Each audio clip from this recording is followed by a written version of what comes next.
ప్రజలు రాత్రి ప్రశాంతంగా తమ ఇళ్ల వద్ద కూర్చున్నారు.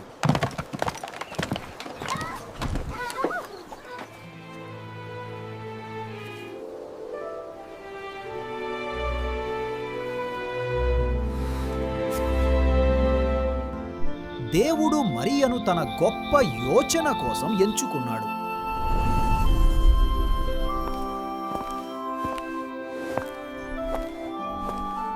మరియా, మీ కుమారుడికి యేసు అని పేరు పెడతావు. ఆయన లోక రక్షకుడు అవుతాడు.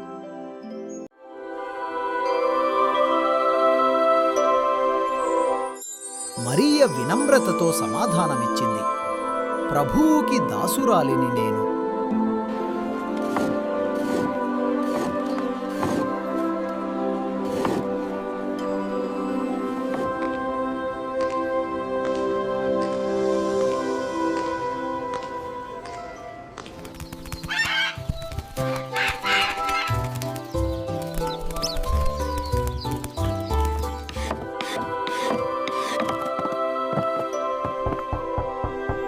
జోసెఫ్, జోసెఫ్ ఉన్నావా?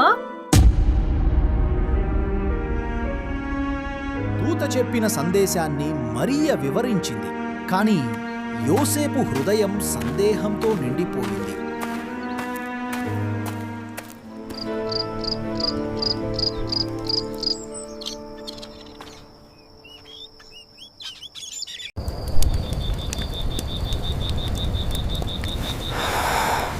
యోసేపుకి కలలో దేవదూత ప్రత్యక్షమై, భయపడవద్దు, మరియ గర్భవతి కావటం పరిశుద్ధాత్మ శక్తి చేతనే. ఆమె కుమారుని కనబోతుంది. ఆయనకు నీవు యేసు అని పేరు పెట్టుము.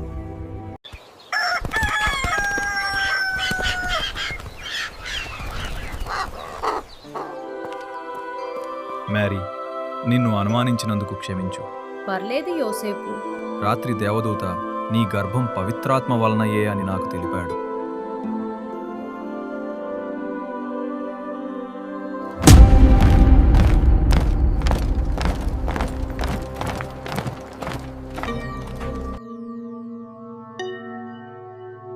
సీజర్ ఆజ్ఞ ప్రకారం ప్రతి ఒక్కరూ తమ స్వంత పట్టణాలకు వెళ్లి జనగణనలో నమోదు కావాలి.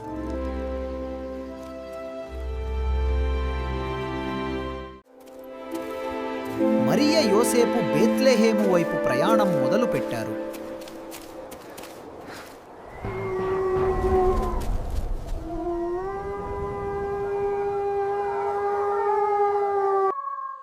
భయపడకు మరియా, నేను నీతోనే ఉన్నాను. మనం బేత్లెహేముకు దగ్గరలోనే ఉన్నాం.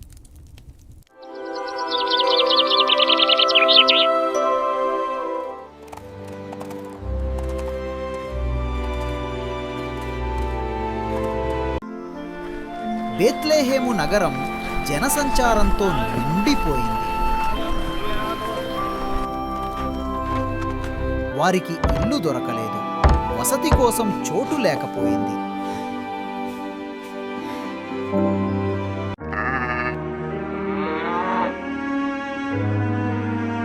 వారు పశువుల గూటిలో ఆశ్రయం పొందారు.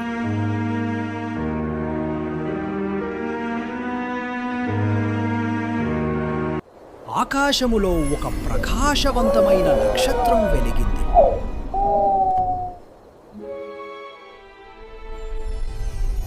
A new light appears in the sky. దేవదూత గొర్రెల కాపరులకు శుభవార్త చెప్పాడు. భయపడకండి, మీకు మహా సంతోషకరమైన శుభవార్త చెప్తున్నాను. రక్షకుడు యేసు పుట్టాడు. Glory to God in the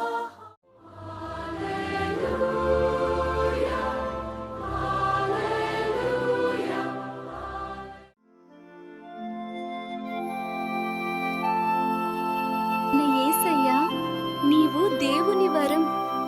ఆయన మన రక్షకుడు, మన ఆశీర్వాదం.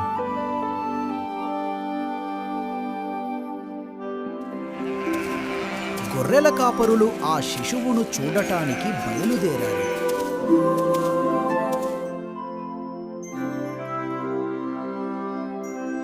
గొర్రెల కాపరులు వచ్చి శిశువును ఆరాధించారు.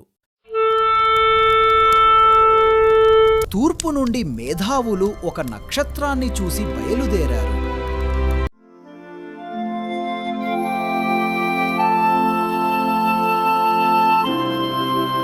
నక్షత్రం బేత్లెహేములో ఆగిపోయింది.